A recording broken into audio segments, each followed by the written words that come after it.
اللهم صل على سيدنا محمد يا رب صل وسلم دائما ابدا على حبيبي.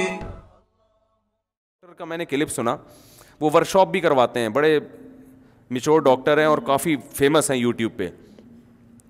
وہ نفسیاتی ڈاکٹر سے کسی نے پوچھا دوسری شادی کے بارے میں, تو محترم فرمانے لگے کہ دوسری شادی میں انسان کو جھوٹ بولنا پڑتا ہے, اس کی بیوی کا اس پر سے اعتماد ختم ہو جاتا ہے, اور یہ ہو جاتا ہے اور وہ ہو جاتا ہے, یعنی غیر اخلاقی حرکتیں. اور وہ جو باتیں بتائیں واقعی صحیح تھی. ایسا ہوتا ہے کہ وہ ٹوپیاں کرائے گا, آج ادھر بیٹھا ہوا ہوں, آج ادھر بیٹھا ہوا ہوں, صحیح سچ بتائے گا تو پکڑا جائے گا نا, سچ بتائے گا تو وہی پکڑا جائے گا, ٹھیک ہے نا, پٹے گا. تو وہ گھماتا رہتا ہے, ادھر بھی چائے پیے گا, دوسری بیوی کو بھی جا کے بتائے گا کہ میں تمہارے پاس چائے پینے کے لیے, آج سے پہلے میں نے کبھی چائے پی نہیں ہے, جب بھی پیتا ہوں تمہارے پاس پیتا ہوں. تو یہ ٹوپیاں اور یہ سب جھوٹ اور اعتماد ختم اور یہ سب بے پناہ نقصانات, اور اس سے بیوی ڈپریشن میں جاتی ہے, یہ ہوتا ہے وغیرہ وغیرہ. بالکل صحیح کہا, لیکن محترم یہ بھول رہے ہیں کہ جن عورتوں کو بندہ ہی نہیں مل رہا شادی کے لیے, وہ جو ڈپریشن میں جا رہی ہیں, ان کا آپ کے پاس حل کیا ہے؟ یعنی اس بندے کی ڈپریشن اور اس کی بیوی کی ڈپریشن کا تو خیال کیا جا رہا ہے. ان بیوہ طلاق یافتہ غریب لڑکیاں جو لاکھوں کی تعداد میں بیٹھی ہوئی ہیں, جن کو میاں نام کی کوئی چیز مل ہی نہیں رہی ہے, ان کی ڈپریشن پہ کوئی مقالہ نہیں ہے, کوئی تحقیق نہیں ہے, اور اس کا کوئی حل نہیں ہے. اس لیے کہتے ہیں کہ وحی کی تعلیمات کے بغیر جب انسان اپنی عقل سے سوچتا ہے نا, تو ٹھوکریں کھاتا ہے. عقل وہ ہے جو قرآن کے تابع ہو. پھر آپ کو عقل ایسا خاندانی گائیڈ کرے گی نا, ایسے خاندانی راستہ بتائے گی جس کو قرآن نے مثالیں دی ہیں. اگر صرف قرآن ہے عقل نہیں ہے تو بھی گمراہ ہوگا انسان, کیونکہ عقل تو قرآن تو ایک روشنی ہے نا, چلنا تو خود ہے اس میں.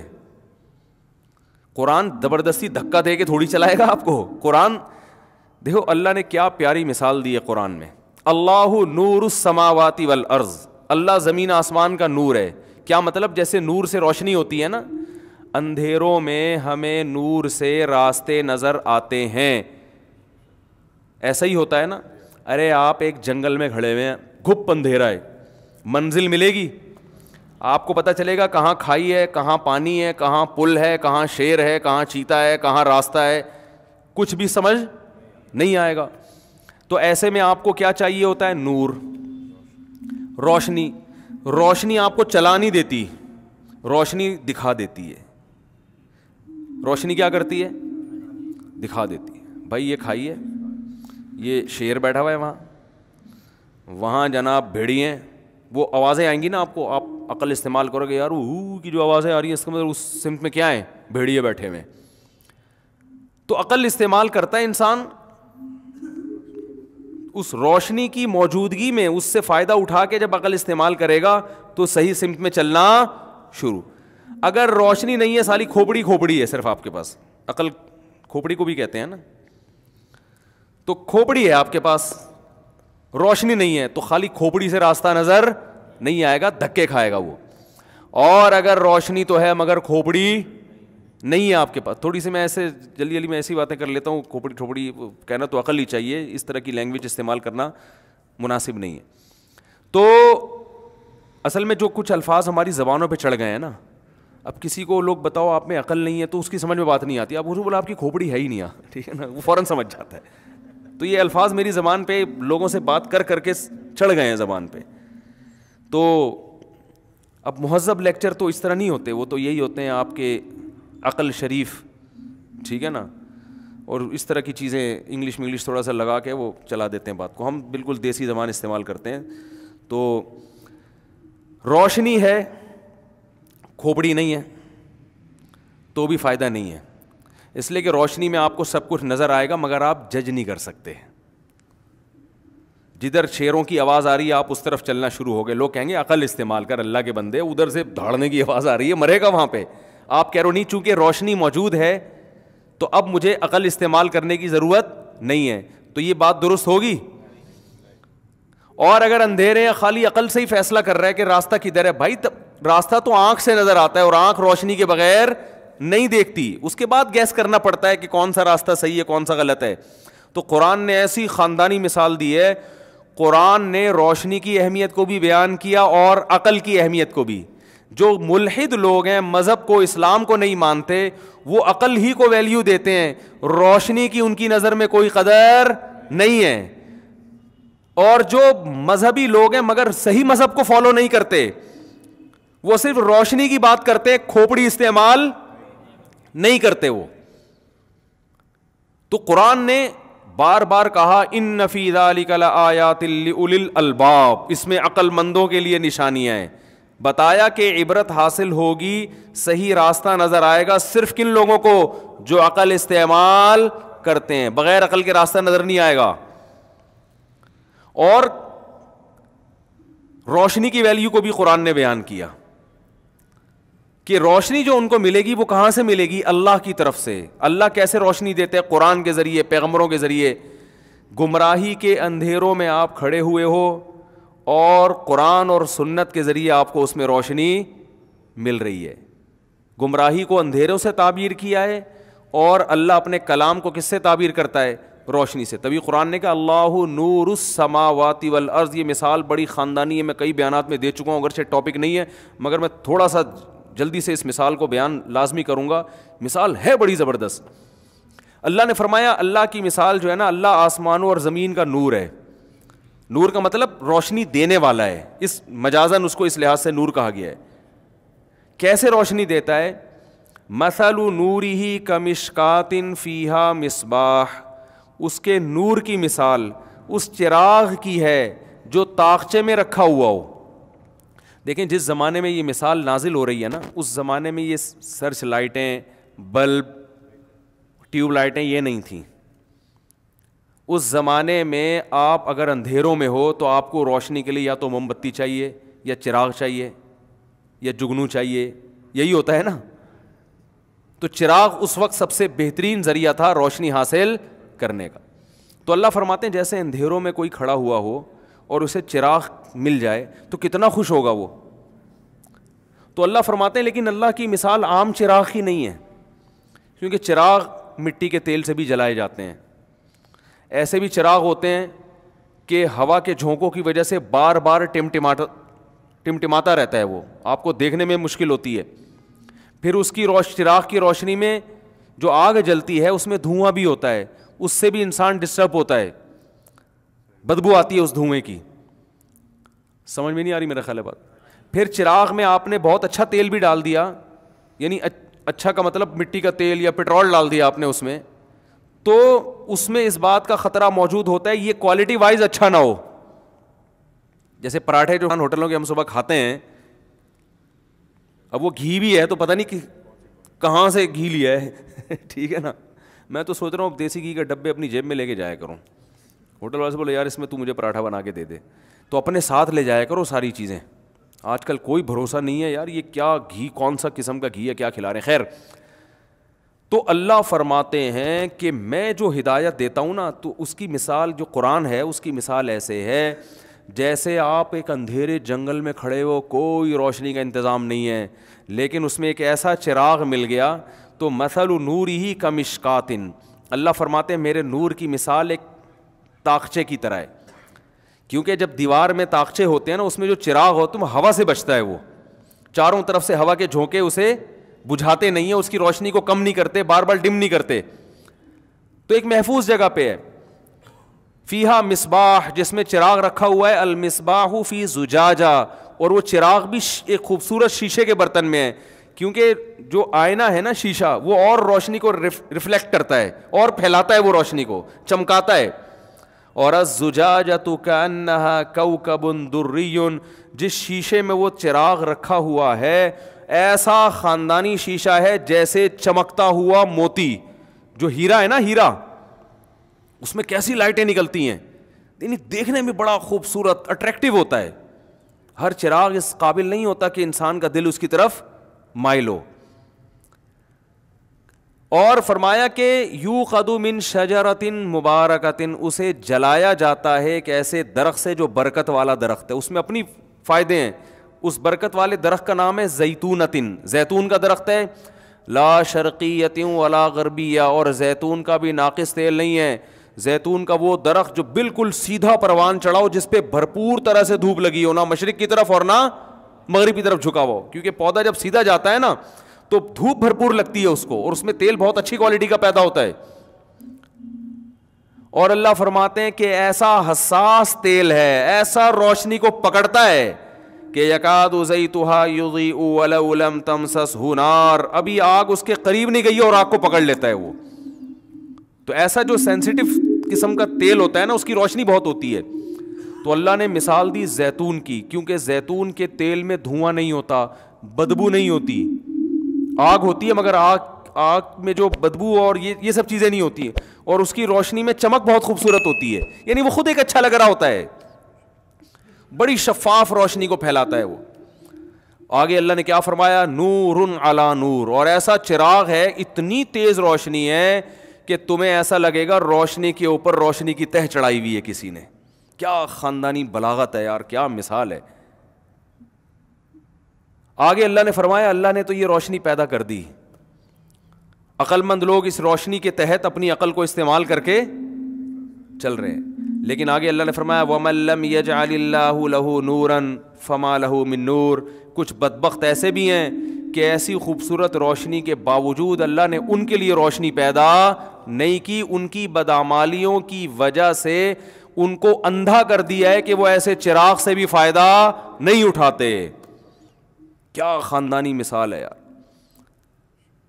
اور آگے اس سے پہلے فرمایا یہدی اللہ لنورہ من یشاء, جس کو چاہتا ہے اس روشنی کی طرف اللہ ہدایت دے دیتا ہے, اور ظاہر ہے اسی کو چاہتا ہے جو خود بھی چاہتا ہو, جس کے دل میں انابت ہو. تو اللہ فرماتے ہیں کہ جس کے دل میں انابت ہوتی ہے, جس کے دل میں جو چاہتا ہے کہ مجھے روشنی ملے, تو اللہ اس کو ہدایت دے دیتا ہے اس روشنی کی طرف. اس کی مثال ایسے جیسے اندھیرے میں چند آدمی کھڑے ہوئے ہوں اور بھٹک رہے ہوں کہ یار قدم رکھنا کہاں ہے, آگے کھائی تو نہیں, آگے گیدڑ تو نہیں بیٹھا ہوا, آگے کوئی شکاری تو نہیں ہے, گولی تو نہیں مار دے گا, بھٹک رہے ہوں, کچھ نظر نہ آ رہا ہو. ان میں ایک ہو جو واقعی چاہتا ہو کہ مجھے روشنی مل جائے اور اس کی حقیقت میں جستجو شروع کر دے. وہ کہے یار راستہ چھوڑو, پہلے روشنی تلاش کرو. ارے یار کیا دوں, کیسے مثال سمجھاؤں, مثالوں پہ مثالیں آتی رہتی ہیں. دیکھو 10 آدمی ہیں جنگل میں,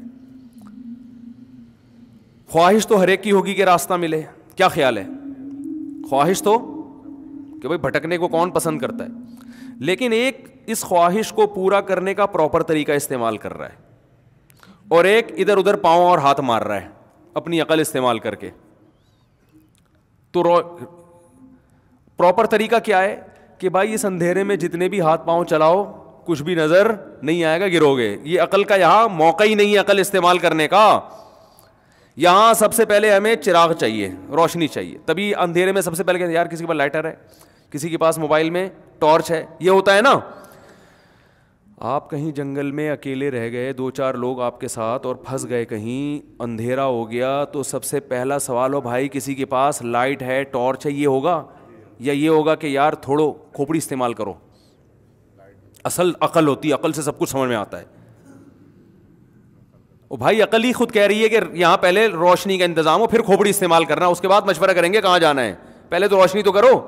حضرت موسیٰ علیہ السلام جب اپنی زوجہ کو لے کر مدین سے مصر کی طرف آ رہے تھے تو راستے میں راستہ بھول گئے, تو اپنی زوجہ سے کیا کہا, اپنی زوجہ سے کہا, وہ کیا قرآن کے بڑے پیارے الفاظ ہیں وہ, کہ فلما وسار بأہلہ آنس من جانب الطور نارا قال لأہلہم کثوا, اپنی زوجہ سے فرمایا یہاں ٹھہرو, انی آنست نارا, مجھے کہیں آگ نظر آ رہی ہے, انی آنست نارا, مجھے آگ نظر آ رہی ہے, میں جا کے یا تو اقتبسو, اس سے شعلہ لے کر آؤں گا, او اجد علی النار ہدا, یعنی اس سے روشنی ہمیں ملے گی, یا وہیں ہو سکتا ہے آگ ہوتی ہے تو وہاں لوگ بھی ہوتے ہیں, وہیں ہمیں کوئی گائیڈنس مل جائے, راستہ پتہ چل جائے کہ کہاں جانا ہے ہم نے.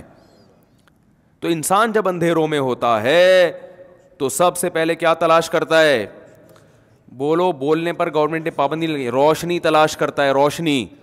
تو قرآن کے الفاظ ہیں کہ یہدی اللہ لنورہ, ہاں میں مثال دے رہا تھا. اب 10 آدمی ہیں, تو 10 آدمی جو ہے نا وہ اندھیرے میں بھٹک گئے اور مشورہ ہو رہا ہے کیا کرنا چاہیے. 5 ان میں سے کہہ رہے ہیں کہ بس چلو عقل استعمال کرو, کھوپڑی استعمال کرو اور چلنا شروع کرو. وہ 5 کہہ رہے ہیں کہ یار یہ بے وقوفی والا کام ہے. ہمیں سب سے پہلے روشنی کی فکر کرنی چاہیے. تو اللہ نے قرآن میں کیا فرمایا کہ جو چاہتا ہے نا راستہ تلاش کرنے کی صحیح سمت میں چلنا چاہتا ہے, کہ راستہ جو بھی چاہتا ہے اس کو پہلے روشنی کا انتظام چاہیے. تو جو روشنی کی تلاش میں ہوتا ہے یہد اللہ لنورہ, اللہ اسے اس روشنی کی طرف رہنمائی کر دیتا ہے, کیونکہ یہ ہدایت کی روشنی ہے نا, یہ کوئی حقیقی چراغ تھوڑی ہے. ارے جنگل میں 10 آدمی پھنس گئے, 5 آدمی کہہ رہے ہیں اپنی کھوپڑی استعمال کریں گے, 5 کہہ رہے ہیں نہیں بھائی روشنی. ایک عقل مند کہتا ہے کہ میں 10 کو ٹارچ نہیں دوں گا, جو روشنی مانگے گا اس کو ٹارچ دوں گا. تو عقل مندی کا تقاضا یہی ہے نا کہ یار جو روشنی مانگ رہا ہے اس کو دے دو. ٹارچ ٹوٹل 5 ہیں, 10 ہیں نہیں, تو بھائی جو ٹارچ مانگ رہا ہے اس کو ٹارچ دے دو, جو نہیں مانگ رہا اس کو ایسے ہی رہنے دو. بات آ رہی ہے سمجھ میں کہ نہیں آ رہی ہے؟ تو اللہ نے بھی محدود لوگوں کو جنت میں لے کے جانا ہے. دنیا میں تو سب کو ملے گا, جنت محدود. جہنم میں بھی کچھ جائیں گے, کچھ کہاں جائیں گے, جنت میں بھی. تو سب کو ہدایت ملے گی نہیں.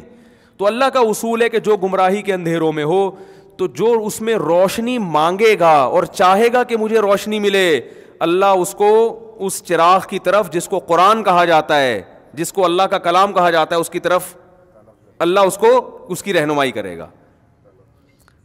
جیسے آپ ٹارچ خود تو تقسیم نہیں کر رہے, لیکن آپ نے دیکھا 5 آدمی چاہ رہے ہیں کہ مجھے روشنی ملے, تو آپ بتاتے ہیں یار چھپڑ میں وہاں نیچے رکھی ہوئی ہے روشنی کا انتظام ہے, آپ اس کو گائیڈ کریں گے.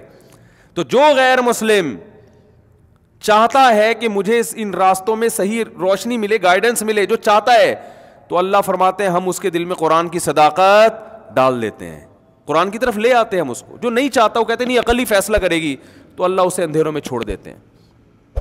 تو وَمَن لَّمْ فرمایا یہد اللہ لنورہ من یشاء, اللہ اس نور کی طرف جس کی چاہتا ہے رہنمائی, جس کو چاہتا ہے رہنمائی کر دیتا ہے. وَمَن لَّمْ يَجْعَلِ اللَّهُ لَهُ نُورًا, اور جس کو اللہ روشنی کی ہدایت کی روشنی نہ دے, فما لہو من نور, اسے کہیں سے بھی روشنی نہیں مل سکتی. کیا زبردست آیت ہے خدا کی قسم. ایسے ایسے اعتراضات اور اشکالات رفع کر رہی ہے نا یہ, کہ اگر یہ ایک آیت سمجھ میں آ جائے آپ کو اسلام سمجھ میں آ جائے گا, اور آپ کو پتہ چلے گا کہ اسلام انسانیت کے لیے کتنی بڑی نعمت اور کتنی بڑی رحمت ہے. اس کے بغیر آپ اندھیروں میں ہیں. تو اللہ فرماتے ہیں وَمَن لَّمْ يَجْعَلِ اللَّهُ لَهُ نُورًا. مجھے بھی یہ آیتوں کا مطلب نا, اب جب میں ملحدین سے ملتا ہوں, ان کی تقریریں سنتا ہوں, لبرل لوگوں سے ملتا ہوں, میں اگر قسم اٹھا کے بولوں نا کہ ان کی تفسیروں کا مطلب مجھے اب سمجھ میں آیا ہے, جب پڑھا تھا اس وقت مجھے بھی سمجھ میں نہیں آیا تھا. جب ہم مدرسے میں بچے تھے نا, پڑھتے تھے, یہ آیتوں کی تفسیر مجھے کم از کم مجھے سمجھ میں نہیں آتی تھی پوری طور پر. وجہ اس کی ہے کہ بعض چیزیں سمجھنے کے لیے اسی ماحول میں جانا پڑتا ہے جس ماحول میں آیتیں نازل ہو رہی ہیں. اس ماحول میں جائیں گے تو ان کا مفہوم سمجھ میں آئے گا. اس ماحول سے ہٹ کے پڑھیں گے مدرسوں میں بیٹھ کے, وہ نہیں سمجھ میں آئے گی یہ کیا کہہ رہا ہے قرآن. ایسا لگے یار جس کو اللہ چاہتا ہے ہدایت دیتا ہے, جس کو اللہ چاہتا ہے نہیں دیتا. اب یہ آیتوں کا مطلب سمجھ میں آ رہا ہے. وَمَن لَّمْ يَجْعَلِ اللَّهُ لَهُ نُورًا, جس کو اللہ روشنی نہ دے, فَمَا لَهُ مِن نُور, اسے کہیں اور سے چراغ نہیں مل سکتا کہ وہ اس کی روشنی میں سفر کرنا شروع کر دے. اس میں اقوام متحدہ پر بھی رد ہے, ٹھیک ہے نا. بعض لوگ سمجھتے ہیں یونائٹڈ نیشن ہمیں صحیح گائیڈ کرے گی, انسان کو انسانیت کا راستہ یونائٹڈ نیشن دکھائے گی. بعض کہتے ہیں امریکہ والے دکھائیں گے, بعض کہتے ہیں جاپان کے سائنسدان ایک نمبر ہوتے ہیں, ان سے پوچھو لائف کیسے گزارنی ہے. بعض کہتے ہیں یار برٹش نے بڑی ترقی کی ہے, برطانیہ نے, گوروں سے پوچھو لائف کیسے گزارنی ہے, صحیح کیا ہے غلط کیا ہے. اللہ فرماتے ہیں یہ ہدایت کا راستہ صرف اللہ کے ہاتھ میں ہے. جس کو اللہ نے گائیڈ نہ کیا ہو اس کے پاس من نور کے اندر تنوین بھی تاکید کے لیے, اس کا مطلب ذرا بھی روشنی نہیں ہے اس کے پاس, اور من بھی تاکید کے لیے, اس کا مطلب چراغ تو دور کی بات ہے, ایک جو چھوٹی سی روشنی جگنو کی روشنی ہوتی ہے نا وہ بھی ان کے پاس نہیں ہے, اور تم ان سے پورے سرچنگ لائٹیں مانگ رہے ہو ان سے. صحیح ہے نا, تم ان سے وہ لائٹیں مانگ رہے ہو جو اسٹیڈیم میں لگی ہوتی ہیں رات کے وقت. تم یہ توقع کر کے بیٹھے ہو ہم ان کو فالو کریں گے, ان کے پاس صحیح ہدایت کا راستہ ہے, یہ ہمیں بتائیں گے کہ صحیح کیا ہے اور غلط کیا ہے. تو تم ان سے اتنی توقعات لگا رہے ہو. اللہ فرماتے ہیں ان کے پاس تو ماچس کی تیلی نہیں ہے, اندھیرے میں جلا کے تمہیں دکھا دیں ہے کیا یہ. کاش یہ باتیں سمجھ میں آ جائیں. ان کے پاس جو ہے وہ دنیا ہے, وہ موبائل اچھا بنا لیتے ہیں, لاؤڈ اسپیکر اچھا بنا لیتے ہیں, اور چاند پہ چلے جاتے ہیں, خلائی سیارے. انسان کو انسان بنانے کا راستہ ان کے پاس نہیں ہے. اگر کچھ ہے وہ بھی تم سے لیا انہوں نے, وہ بھی پیغمبروں کی تعلیمات ہیں ان کے پاس, جو پرانی تعلیمات مسخ ہو کے کچھ اس کے آثار باقی بچے ہوئے ہیں. میں سمجھا پا رہا ہوں اپنی بات کہ نہیں سمجھ میں آ رہی؟ تو اللہ فرماتے ہیں وَمَن لَّمْ يَجْعَلِ اللَّهُ لَهُ نُورًا, جس کے لیے اللہ روشنی پیدا نہ کرے, فَمَا لَهُ النور ہوتا تو اس کا مطلب ہوتا اس کے لیے روشنی نہیں ہے. فَمَا لَهُ نُورٌ ہوتا اس کا مطلب اس کے لیے سرے سے کوئی روشنی ہے ہی نہیں. فَمَا لَهُ مِن نُورٍ کا مطلب ہے سرے سے کوئی روشنی کا تصور ہی ممکن نہیں ہے. اتنی سی بھی روشنی نہیں ہے جو جگنو کے پاس ہوتی ہے. تھوڑا بہت راستہ جگنو بھی دکھا دیتا ہے, ماچس کی تیلی جلا کے بھی تھوڑا سا سمجھ میں آ جاتا ہے یار ادھر ٹرن کرنا ہے, ادھر ٹرن نہیں کرنا. اللہ فرماتے ہیں ان کے پاس یہ بھی نہیں ہے. اور ہم امیدیں لگا کے بیٹھے ہیں کہ گورا ہمیں بتائے گا کہ شادی ہم نے کس عمر میں کرنی ہے, بچے کتنے پیدا کرنے ہیں, اور زندگی کا مقصد کیا ہے, اور ہومو سیکس کو جیسے انہوں نے حلال کر دیا, لوگ اس پہ بھی انہی کے حوالے دیتے ہیں نا کہ اس میں برائی کیا ہے, اور خاندانی نظام کی ایسی کی, بولو بھائی, ایسی کی تیسی کر دی. بس جو چند چیزیں اخلاقیات ان کے ہاں ہیں اسی کو سب کچھ سمجھا جاتا ہے, اس لیے کہ وہ سمجھتے ہیں تھینک یو سے بات کرنے کو وہ اچھا سمجھتے ہیں. تو ہم کہتے ہیں یار تھینک یو سے بات کرنا بہت ثواب ہے, کیونکہ گورا تھینک یو سے بات شروع کرتا ہے, تھینک یو پہ ختم کرتا ہے. تو ٹھیک ہے, یہ اچھی بات ہے, مسکرا کے بات کرنی چاہیے. تھینک یو وینک یو شروع میں جتنے مرضی لگائیں, ہر تھینک یو پہ 10 نیکیاں ملیں گی آپ کو انشاءاللہ. نبی نے فرمایا کسی سے مسکرا کے بات کرنا کیا ہے, صدقہ ہے. تو مسکرانے میں تھینک یو بھی داخل ہے نا. مسکرانے کا مقصد تو تھینک یو کہنے سے حاصل ہو جاتا ہے, کائنڈلی کہنے سے حاصل ہو جاتا ہے. کائنڈلی آپ ذرا یہاں بیٹھ جائیں, ہمارے آگے دھکا دے گا وہ ادھر, تیرے کو پتہ نہیں کس کی جگہ یہ, وہ آئے گا تھوڑا کائنڈلی آپ. یہ تو اچھے اخلاق پر تو یہ تو قرآن بھی اپریشیٹ کرتا ہے اس کو. تو ہدایت میں تو سب سے پہلے یہ ہے کہ آپ نے جانا کہاں ہے. جب آپ جنگل میں کھڑے ہوتے ہو نا تو آپ کو روشنی چاہیے ہوتی ہے, اس لیے نہیں کہ یہ بتائے کہ آپ نے جانا کہاں ہے, یہ تو پہلے سے پتہ ہوتا ہے جانا کہاں ہے. روشنی آپ کو راستہ دکھا دے گی کہ آپ نے جہاں جانا ہے اس کے لیے آپ کو اس سمت میں چلنا پڑے گا. لیکن جس کو جنگل میں یہی نہ پتا ہوگا جانا کہاں ہے, وہ کتنے اندھیروں میں ہوگا. اس کو تو ایسا چراغ چاہیے جو پہلے اس کو یہ بتایا کہ تو نے جانا کہاں ہے. وہ پہلے یہ بتائے, پھر یہ بتائے کہ یہاں جانے کا راستہ یہ ہے. تبھی اللہ نے کیا فرمایا, ان کے پاس سرے سے روشنی نہیں ہے. یعنی یہ والی روشنی جو ان کو یہ بتائے کہ تم نے جانا کہاں ہے, یہ والی بھی نہیں ہے. ان کو یہی نہیں پتا ہم پیدا کیوں ہوئے ہیں. بہت مشکل ہے میرے بھائی بات سمجھا. دیکھو انسان کا جو لائف, یہ تو ساری دنیا مانتی ہے کہ دنیا مسافر خانہ ہے. بس یہ بات کر کے بیان ختم کر رہا ہوں. ساری دنیا کو پتا ہے دنیا کیا ہے, یہ ٹریولنگ ہے ہماری, سفر کر رہے ہیں. مجھے ایک بات بتاؤ, جب بھی انسان سفر کرتا ہے تو منزل کا تعین پہلے ہوتا ہے نا, اس کو سوچ کے انسان ایک شیڈول بناتا ہے کہ آپ نے جانا ہے پشاور, پھر آپ کہیں گے یار جہاز میں جاؤں, بس میں جاؤں, ٹرین میں جاؤں. ٹرین میں جانا ہے تو راستے میں کتنا کھانا رکھنا ہے, رکھنا بھی ہے کہ نہیں رکھنا, کہاں کہاں اسٹیشن پہ گاڑی رکے گی, یہ سب چیزیں پہلے آپ کو پتہ تو ہوگا. آپ گھر سے نکل گئے, اب آپ سوراب گوٹ پہ جا کے پوچھ رہے ہیں کون سی بس جائے گی, کس بس میں بیٹھوں. اگلا پوچھے گا آپ نے جانا کہاں ہے, کہہ رہے یہ چھوڑو, بس مجھے بتاؤ کس بس میں بیٹھوں. تو وہ کہے گا بھائی اگر بس ہی کو انجوائے کرنا ہے نا, آپ نے خود بس کے جھولے ہی مقصود ہیں, تو ایئر کنڈیشن بس میں بیٹھ جاؤ آپ. تو چونکہ آپ کا مقصد ہی بس کے سفر کو انجوائے کرنا ہے, تو پھر آپ کو اس سے بحث کی کہ کوئٹہ جا رہی ہے یا پشاور والے کراچی آ رہے ہیں. ان دنوں میں جب کراچی کے حالات کیا چل رہے تھے, خراب. تو بس ہی اگر مقصود بنا لو گے تو پھر تو میرے بھائی پھر ایک الگ چیز ہے. تو گورے نے بس کو مقصود بنایا ہوا ہے. یعنی وہ کہتے ہیں کہ اس بس میں سفر کرو جس کی سیٹیں اچھی ہوں اور ایئر کنڈیشن بس ہو. جا کہاں رہی ہے آپ کی زندگی, جا کس سمت میں رہی ہے, چھوڑو یار وہ تو مر جاؤ گے, ختم ہو جائے گا سب کچھ. سمت میں کیا ہوتا ہے. تو لہٰذا وہ کہتے ہیں پیسہ, جیسے سفر میں انسان کو سہولتیں چاہیے نا. ارے ٹرین میں آپ چڑھ کے بیٹھ گئے, پتہ ہی نہیں جا کہاں رہی ہے. آپ نے کہا چھوڑو جا کہاں رہی ہے. وہ آپ نے ٹکٹ چیکر پوچھ رہا ہے بھائی تجھے کہاں کا ٹکٹ لا کے دوں میں, تو نے تو ٹکٹ نہیں لیا, بتا دے میں تیرے لیے ارینج کر دیتا ہوں. تو جانا کہاں ہے, کہہ رہے چھوڑ یار جانا کہاں ہے, تو یہ بتا لسی ٹائم پہ ملے گی, چائے ٹائم پہ ملے گی, اے سی چل رہا ہے ٹرین کا. تو وہ کہے گا اس کا مقصد, تمہارا مقصد ہی سفر ہے, تم سفر ہی کو انجوائے کر رہے ہو تو پھر جس میں بھی جاؤ جا کے بیٹھ جاؤ. یہی ہوگا کہ نہیں ہوگا؟ تو پھر ایسے انسان کا کوئی نہ کوئی ویژن ہوتا ہے. اس انسان کا ویژن ہے انجوائے کرنا لائف کو, سفر کو انجوائے کرنا. سمجھ میں آ رہی ہے بات؟ پھر یہ ویژنری لوگ نہیں ہوتے. تو انگریز کہاں سے ویژنری ہو گیا میرے بھائی؟ کہاں سے ویژنری ہو گیا؟ جو اسی سفر کو سب کچھ سمجھتا ہے اس کا تو کوئی ویژن ہی نہیں ہے.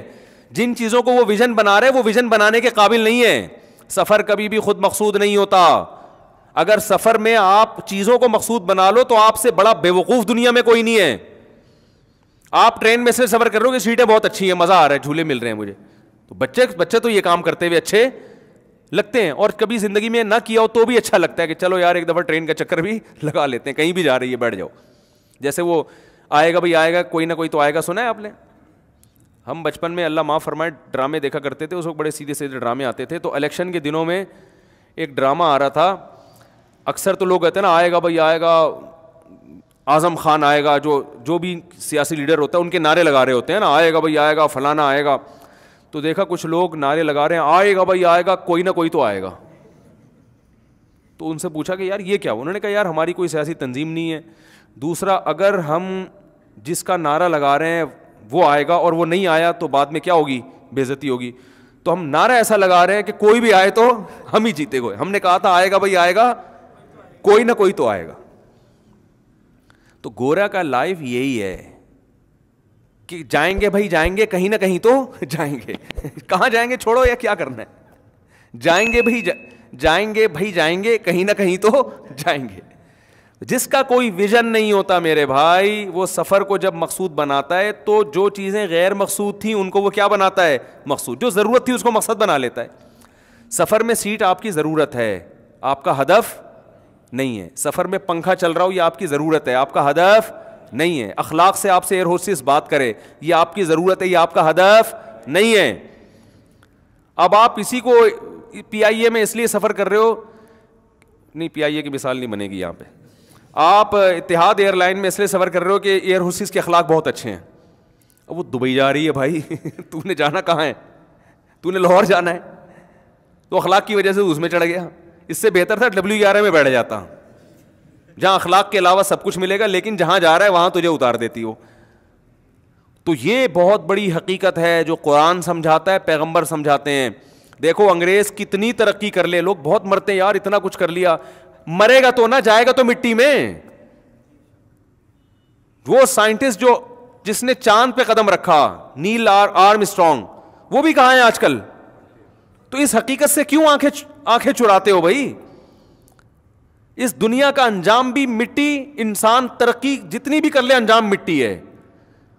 تو یہ تو خدا پہ بہت بڑا الزام ہے کہ اتنا کچھ کر رہا ہے انسان, اس کا رزلٹ زیرو آ رہا ہے. یہ تو خدا پہ الزام ہے کہ پیدا کر کے بھائی ایسے ہی چھوڑ دیا جاؤ, مر کے مٹی ہو کے ختم ہو جاؤ, کوئی مقصد ہی نہیں ہے. تو اللہ کہتے ہیں یہ تو میرے اوپر الزام لگا رہے ہو تم لوگ کہ میں نے تمہیں کسی خاص ہدف کے لیے پیدا ہی نہیں کیا, بس پیدا کر کے چھوڑ دیا, لائف کو انجوائے کرو, مزے اڑاؤ, مر جاؤ, ختم. انسان میں جانوروں میں فرق ہے بھائی, جانور انسان کے لیے پیدا ہوئے ہیں, انسان کو کوئی بڑا ہدف دیا گیا ہے جو گورے کے پاس نہیں ہے. جب نہیں ہے تو وہ لائف اسٹائل, لائف گزارنی کہاں ہے, کس سمت میں چلنا ہے, یہ اس کے پاس وہ تعین کر ہی نہیں سکتا ہے. ہم چاند پہ پہنچنے کو کے خلاف نہیں ہیں, ہم اس تسخیر کائنات کے خلاف نہیں ہیں, لیکن تسخیر کائنات کا بھی ایک ہدف ہونا چاہیے, اس کا بھی ایک مقصد ہونا چاہیے. وہ الگ بات ہے مسلمان تو نہ وہ ادھر کا رہا نہ ادھر کا رہا, وہ کسی مقصد میں بھی نہیں ہے اب.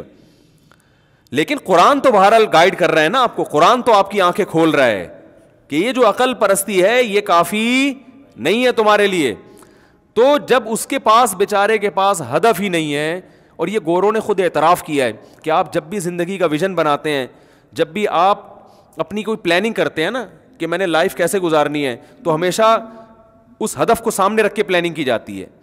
دیکھو ایک آدمی MBBS ڈاکٹر بن رہا ہے, ایک لڑکا, تو اپنے دن بھر کے ٹائم کو اسی حساب سے مینیج کرے گا نا کہ میرا ہدف کیا ہے, ڈاکٹر بننا ہے. اب وہ ٹائم بننا ڈاکٹر ہے, وہ روزانہ پلمبر کے پاس جا کے بیٹھتا ہے 2 گھنٹے.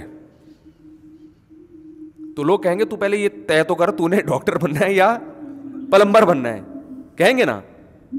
ڈاکٹر بننا ہے تو آپ کی ساری ایکٹیویٹیز پھر اسی حساب سے ہونا شروع ہو جائیں گی. اس میں کھانا بھی آئے گا, پینا بھی آئے گا, وہ ضرورت ہے آپ کی.